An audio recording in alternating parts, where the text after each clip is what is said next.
Hey, welcome to How You Living, the show that's all about wellness. My name is Robin B., and I'm the owner of You and Tea Company. And I'm Dr. Kiva, chiropractor, yoga teacher. And many other things. And we're still on the topic of relationships. Part two. Part two. So today we're going to talk all about marriage and committed relationships. So, of course, we brought back our expert. And that is Miss Jennifer Reeves. And Jennifer, if you could just give us your title again, the alphabet soup. Licensed marriage and family therapist and certified supervisor. Sexual supervisor. And a sexual supervisor. Licensed marriage and family therapist and certified sex therapist. That's wonderful. I'm a supervisor. That's funny. We had a good time talking about all things single. I mean, there's just so much with relationships. 30 minutes is not enough. It's never enough. It's never enough. Never enough. But now we're going to go into an even deeper topic, because now you were single for so many years. Now you have to coexist with another person who's been single to try to make a marriage work. Yeah. Two people coming together. Right. Especially people who maybe have had second marriages and they're stuck in their ways.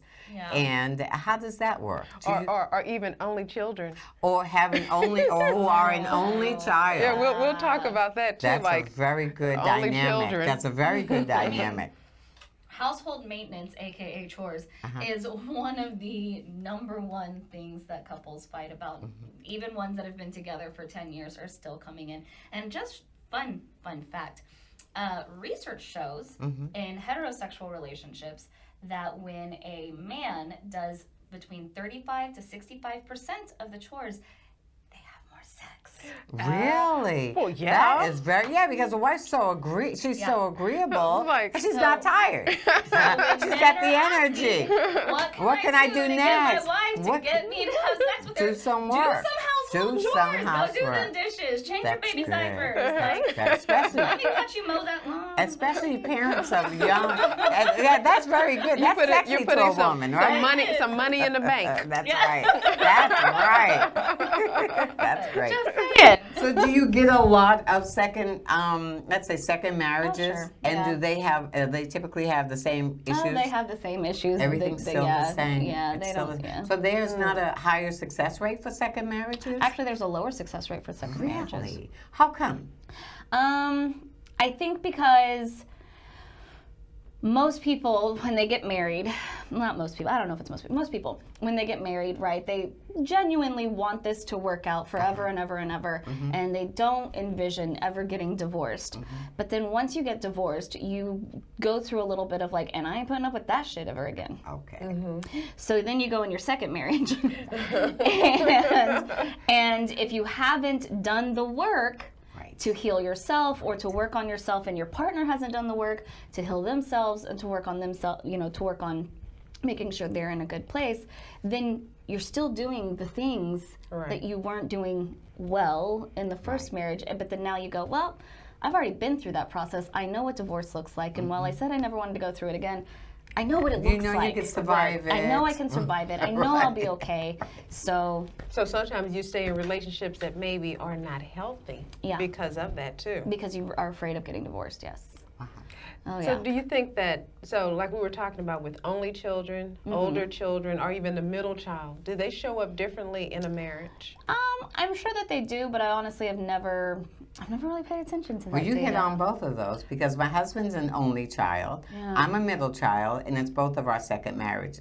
Yeah. So we're knocking all of them off, checking all those boxes off. But he also easily does more than 50%. So we have gender neutral roles. I take out the trash. I don't even think twice about it. He'll wash the dishes, so I think that helps a lot because that's very different from probably both of our first marriages. Sure. In our case, I think we both went through, we want to make sure this time we're not making the same mistakes or dealing with what we dealt with the first time. Right. So we're both very respectful of each other. I think and that helps. that's good. Like that definitely has a higher percentage of being a successful, I'm going to air quote successful marriage. versus we're ones not murdering each other. Right. So she brought up the term of gender roles. Do you think there's any problem? Because Robin was mentioning a show she was watching, and he wanted to not be with someone because she didn't cook. But I'm like, well, if he wants someone who wants to cook, on his side. then he should have someone who wants to cook. If that's what he wants. That is a need of yours in a relationship. That is a need of yours, whether it's a but you think it's stereotypical gender role or not. Who are we to decide what somebody else's deal breaker is? So a deal breaker, it could be a deal breaker. It could be a deal breaker. Okay. Yeah, That's if fair. And it's a you don't want legitimate to deal. always go out There's to no eat. such thing as an illegitimate deal breaker as long as you Right. recognize this is my deal breaker, and that's it. Like, Because you have to set boundaries. yeah, Yeah. and it's your needs. It's what you need from a relationship. Right. So one of the terms that people tend to use a lot, gaslighting. Oh, yeah. You know, it seemed like all of a sudden in the last year or two, I'm It's like, big. gaslight. What Well, is you know this? why? That's because of the government. I That's think because it the was in a politicians, they song gaslight or- us all the They time. do. Yeah. Right. But what is the official definition of gaslighting? God, you're putting Oh me on my the spot. God. I can help you just a because I've seen general- the movie or many, just many a- or times. just a So general it's kind of- derived from the movie. Did you know that? I haven't seen the You're movie. too young to know that movie. It was black and white. That's why you don't And know. it's called It was gaslighting? that's where the term comes from. Wow. It was I can't remember their names, but the husband married the wife who was very, very wealthy, and he wanted to make her think she was crazy. So every night he would go out and he'd turn all the gas lights out. That was before electricity. So he would turn the lights out, and she's like, "What?" He's like, "Nobody. What are you talking about? Nothing's wrong with the lights." He was gaslighting her. Yeah. And the movie was called Gaslight. To make you go a little. Had made her think she was crazy so he could take over her finances. But that's where the phrase came from. So it just means make you think you're crazy. No wonder you're like background check because you started watching I'm those telling things you, early. I watch enough things. That's why I watch Forensic Files all the time. I'm a very cautious person. You would think I would feel the same way considering when I was younger, like even if I was grounded, my mom would be like, Jen, come out here, 2020 is doing a special on how to not get I'm kidnapped. telling you, people in the trunk. I've seen people being thrown in the trunk. I mean, you gotta watch that stuff. I was telling you guys, please watch Dirty John. You need to see that. But now, with that being said, when you're in a relationship Yeah. and you do have people who are gaslighting you or have some kind of depression, so how do you, as a couple, deal with someone who maybe has depression or something going on? And you know, I'm Those sure are you two get different those. things, those are though. very- I mean, depression is, well, diagnosable. Gaslighting is not. It's a symptom of different things. And that doesn't mean that somebody who's depressed can't be gaslighting you. They absolutely can be. So can anybody, right? And sometimes I will say, some people I do think don't know that they're being a gaslighter because they don't think know the so? terminology. I do think so. You know, that I think could be a part of a narcissistic person. It is. It's definitely. sociopath. Yeah, it's definitely a It's sociopath. definitely a symptom, but of narcissism and or psychopaths. But I'm thinking about in the context of when you have a couple that's fighting, and one person says, "I'm hurt because you did X, Y, Z," and the other person goes, "Well, I'm hurt because you did X, Y, Z." We automatically Flip the go, script. "That's a gaslighter," Yeah. but I don't think that they always do it intentionally to make you feel like you're crazy so much as they don't know how to be appropriate on when to express when they're hurting. That makes sense. Instead of learning, so that's when you come to therapy and you learn, okay, what you're doing is called gaslighting. Right. And they go, oh.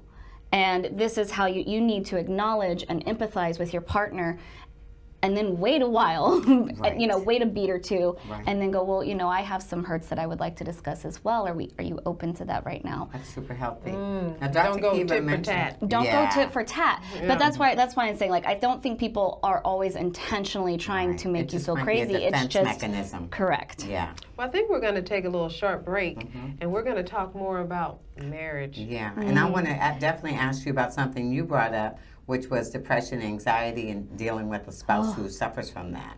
So hard. So we'll That's take a gonna- few minutes. You get a break to think about it. Yeah, you Oy get a few vey. minutes to think And on we'll it. take a little short break and gonna join us run. when we're going to continue our conversation on marriage and in relationships. Primetime is now a virtual call center staffing agency for customer service professionals. We provide our agents opportunity to earn a great income create your own work schedule to fit your needs, and do it all from the comfort and safety of your home. As a bonus service and incentive, we offer access to professional legal consultation who will write letters, provide phone calls, review contracts and documents, 24-hour emergency access, prepare trial defense services, court representation, and many other benefits. Send us your resume for employment at info@primetimeisnow.com. That's info@primetimeisnow.com. Or check out our website for both services at www.primetimeisnow.com. That's www.primetimeisnow.com.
I'm Rebecca Rose, Becky with the Good Hair. If you would like to become one of the partnered distributors, you can apply online or attend one of my many events. At the events, you will receive a contract that contains different textures and how to apply a halo within seconds, pricing, and features and benefits. So if you want to step out and show out, remember, Becky with the Good Hair.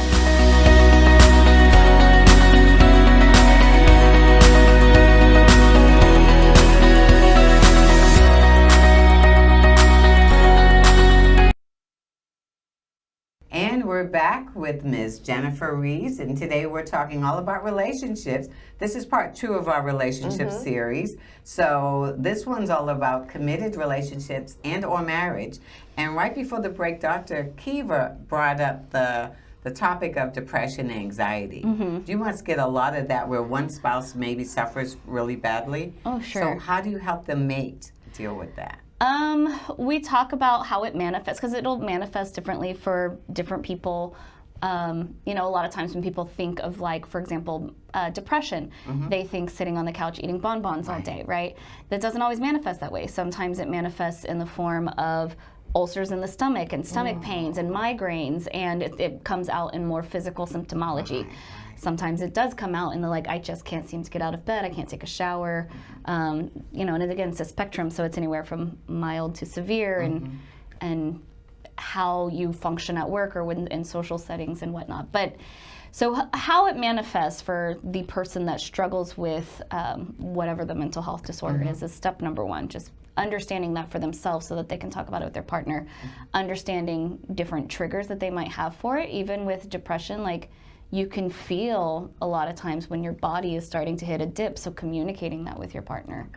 And then helping the partner to figure out that balance of how do I be supportive but not enabling, because just because you're depressed or anxious doesn't mean that you get to treat me terribly, right? Like, I can be supportive. That's right. That's a good point. it's not something, it's not a crutch. It's not meant to be a crutch of like, well, I'm depressed, so So I leave me mean, alone. they really should be required to get some treatment. Oh, for sure. Okay. But I guess, on the flip side of that, when we talk about gender roles, and I'm sure that some men, I don't know, you'll let me know, if men are like, oh, well, if they're even going to admit to anxiety or depressed. They might not even admit to it because of men that. have a real they problem have that with that. alpha male kind of thing. It's becoming more public that they're saying, hey, it's okay to say if you have a problem. Yeah. I'm seeing a lot of commercials like that. Oh yeah, I mean Terry Crews huge on like advocating for men going to therapy and talking about what's going on and being like, this is an issue that men face and you should go work on it. Absolutely. Because it's this one book that we were reading called The Four Agreements. And it talks about domestication and how you just keep going generation to generation of what your father taught you or your mother taught you. And so then you come into a relationship where they have their stuff and you have your stuff and you're trying to coexist. Oh yeah. And that's when those love languages You come into always play. come into a relationship with baggage, even if it's I've never been in a relationship, that's baggage. That's still baggage. Yeah. Because I would imagine that, you coming in with all this baggage and then trying to, if you don't know yourself. Right. Because a lot of people don't even, like you say, do the work. Yeah. You They don't know haven't done the thyself. work. Yeah. Yeah, that's right. Yeah. That's absolutely right. So now, what do you do for couples who have been married for a long, long time? They want to spice things up. Oh yeah. Do you give them like homework? I assume you do give them homework. Oh yeah. So do usually both of the husband and the wife are both willing participants, or do you feel like one has to drag the other one there? It just depends. If they're coming for sexual discrepancy issues, which means one person has a higher sex drive than the other, then it might be a little bit more like dragging. Okay. For couples who genuinely are just like, our sex life has always been really good, but it's starting to feel a little bit stale, and we both would like to find ways to spice it up. Oh, those are my dreams. So do you you all watch porn?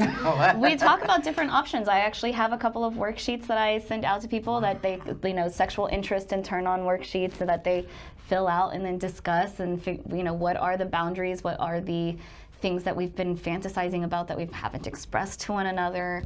So that's the meat and potatoes of your practice, you like? Just one aspect. That's one aspect.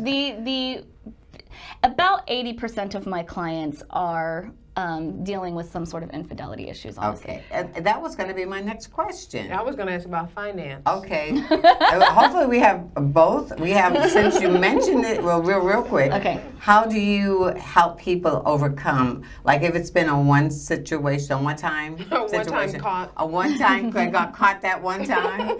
How is there a way for them to regain trust after that? Infidelity. Well, ultimately, trust is a choice. Okay, that's good. Just like love is a choice. Love is a choice. There's an emotional aspect to it that is an uncontrollable part of love, but then there's a logical part of love that is absolutely a choice to decide, I choose to be in love with you. I told somebody that once who had gone through that, and I said, you have to decide whether you're going to be more miserable with them or more miserable without them. Yeah. Are you going to be happier with them? Or if you are, and you decide you want to be with them, then you have to commit to forgiving them. And if you're going to keep dragging it out for the next 10 years, that's not going to beat somebody up all the time. Yeah, that's not going to solve it. Yeah, no, that doesn't help. Now, that being said, once infidelity has occurred and the other person finds out about it or whatever, it is still going to, it is like PTSD. You never forget it. You don't ever forget it. There will still be triggers. And the thing that people don't understand about forgiveness that I like to talk about is it's a cycle and it's not a one and done. Right. When you choose to forgive somebody, it's also a choice. When you choose to forgive someone,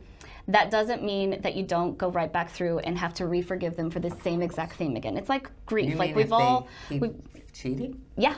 So like so grief. Keep cheating, or is it just keep it in your mind? Keeping it in your mind. So I thought you meant they kept cheating. No. All So right, like for grief, for example, you go through the stages and you eventually hit acceptance. And I'll use the one death, right? Somebody dies and you go, okay, I accept that they're no longer in my life.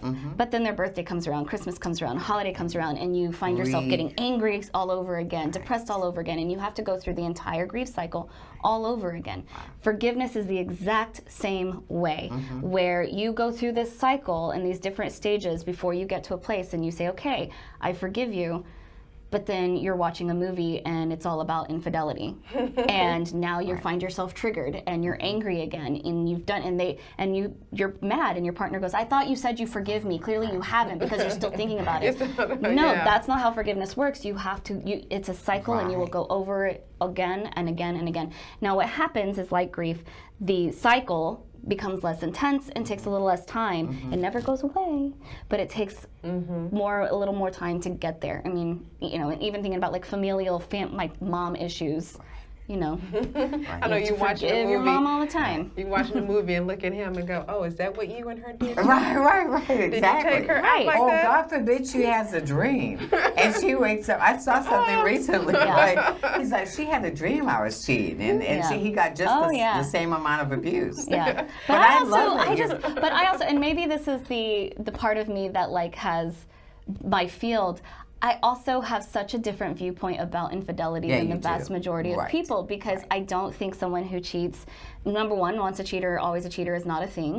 And not if you're in the right relationship and you have healthy communication and you understand, maybe I'm just somebody who can't be monogamous and we need to have that, maybe a need of mine. Okay. I don't think people that cheat are automatically assholes or jerks, or like they're just not bad people. They were selfish, and they, and it may or may not have been a mistake, but they were selfish and they were human. It's human. It's just because you get married don't mean all of a sudden you're blind. Right. And anybody's capable of it. Anybody is capable of it. It doesn't matter. And women or men who engage as the affair partner, knowing that their partner has someone else, I don't automatically think they're terrible people. It's so easy to get pulled into those situations. Because you don't know what the circumstances. You don't know. I've had married friends who complain because their husband wants sex. I'm like, you're setting yourself up. You better figure it out and find a way to love that. But let's talk about finances too. So you were saying that the big problem that people have sometimes are household chores and maybe sexuality and finance, I would think. So to have one bank account or to have separate bank accounts, are you setting yourself up for any kind of failure? 3 to 4. Yes. I think the relationships that are more likely to have less resentment around finances and to be more financially open are ones who have a shared checking and savings account that goes towards your shared finances, the household, and the rainy day funds, the trips, and then you have your individual accounts that you can do whatever you want with. 100%. Whatever you want with. And it does not matter. And you will like that. I can absolutely not see you. No, I don't think you should have blending all your bank accounts. I think I like 3. You should have several. I mean, because if you want to go buy something, it shouldn't be like, oh my goodness, I can't. Oh no, that was in my bank account. Right. Absolutely. It's one of the biggest regrets that I have about my marriage is that we combined everything and he used it to. That is so old school. I find that to be very here is a problem. If someone cheated and then you have 3 accounts and you're like, oh, do you use that money to pay for your hotels? Right, that's a good point. So I mean, but here's the thing. Okay, we have separate accounts, a joint account, but we both have access to them. So he has my login, I have his login, but I never look at his. I just, I don't know if he looks at mine. I don't see anything wrong with that. But it's that way, if I thought something, I could log in. But who wants to be in a relationship that you can't trust your partner? That's like having someone's phone passcode, right. Same thing. It's the exact same thing. It should be there, but if he's taking his, his phone to the shower, there's a problem. You might want to look into that. If he's showering with the phone up on the thing right there. He never wants the phone to be away from her, or she's always keeping the phone really close. We've seen some funny things with a phone, and he comes flying out the room. Don't answer that. But we do, I think the idea of combined, maybe one for paying household bills, like you said. Now, what about people who you marry somebody with young children? Has that been a situation that you dealt with? You dealt with somebody. So people have issues with other than the baby mama drama? Yeah, baby mama drama, baby daddy drama. Because of their drama, learning how to, so for example, my ex-boyfriend that I dated that had a couple of kids, his ex-wife was was his the ex-wife was it's out there, and that's scary. That really is scary because, and you know, there are stories where women, you don't even know you're being stalked, and his ex-wife kills you. Yeah. You know, you don't even realize. I know I go extreme, but I watch Dateline. Right? That is not a fictional show. That's a real show. Oh my God. Did you watch Unsolved Murder Mysteries growing up too? I will never be a victim. Whenever I said, because I don't want to be a victim. I don't ever want to be a victim. And that is my thing. It's always that. And they might kill you. And they might kill you. They're going to kill you. I'm sorry. I just need to live. Can a girl live? I apologize for the extreme. But yeah, so then also taking on little kids. Going back to that, I'm gonna bring us back. Yeah, you don't want the kids to kill you. You know, right? So, but learning how to be a step parent, especially if you don't have children and your partner is the one that does, or even I have a couple of couples right now where both of the men have children and both of the women never wanted kids. Whoa. And so now they're in relationships with men. With How these do they men even that get have that kids. far? Or even if you can discipline someone's child. Exactly. Like, okay, you're that is a pet peeve of mine. That is a How dare thing. any woman allow her boyfriend to discipline her child? I don't think that's right. I know the kid got to be nice. But here's the thing. You know, if it's a bad kid, that's one. Exactly. Yeah. So say you're married, and so you're like, well, he better not do this or whatever. I've seen that too, and you're the like, okay, favoritism. so this child's just going to run around, and I'm not going to be able to say sit down. Oh yeah, no. I mean, but I'm also I'm the kind of person as an aunt that will like get onto my nieces and You'll nephews. discipline everybody. And oh yeah, I have no problem disciplining people. Wow. None whatsoever. That's good I to discipline know. my men too. Well, I mean, guess what? You're I welcome. do not see Dr. Kiva being a nice stepmother. I just don't see it. I think Dr. Kiva will take no mess from a bad I mean, kid. you just take away. You're not going to take any mess from a kid. no. You're not going to do it because you're an only child. Exactly. See, I understand a little bit of psychology. But there are boundaries there. Like obviously, if even if one person does spank their children at the step parent, I would say would never ever be allowed to have any sort of hands-on discipline. Absolutely. But can they say you're going to go in timeout, or can they even especially after being married and being in that child's life for a while, you're grounded for a week? Sure. I'm just talking about Absolutely. physical violence. Oh no, That's no. what I'm talking about. No. Because if you see the statistics, most children who are killed by their mother's boyfriend. And there I go again. I'm sorry. That's not even funny. He's going back to that day. And they're gonna kill you. Oh Lord! Why am I fixated on murder? I am fixated on murder. I apologize. And with that note, the time is up. It's crazy. We're already done. Well, we're Jennifer, definitely going to have you back for sure, because that went by too quickly, Right. and we still have so much information to Like cover. polyamorous, we didn't even get into that. No, that's going to be another show. Yeah, that's what I'm saying. We're We going to got a have lot. part 3. Yes, this is going to be a special. In the meantime, now how can people get a hold of you? www.houstonrelationshiptherapy.com. Okay. Jen Reeves, JenReeves, sex therapist on Instagram, or 1-800-913-9613. 1-800-913. 9613. 9613. Say 3 times and never goes away. All right. Well, thank you, Well, Jennifer. thank you so much. We Thanks for love having me. having Thank you. This was a juicy one. We got a lot more to talk about, though. But we hope you guys got something out of this. If you didn't, give her a call so she can take you to the next level. Okay. And we'll see you next time. In the meantime, Dr. Q and I are going to ask you How you living? live? Oh, no. Okay, we kind of messed it up, but that's all right. Jen took my place. Peace. See ya.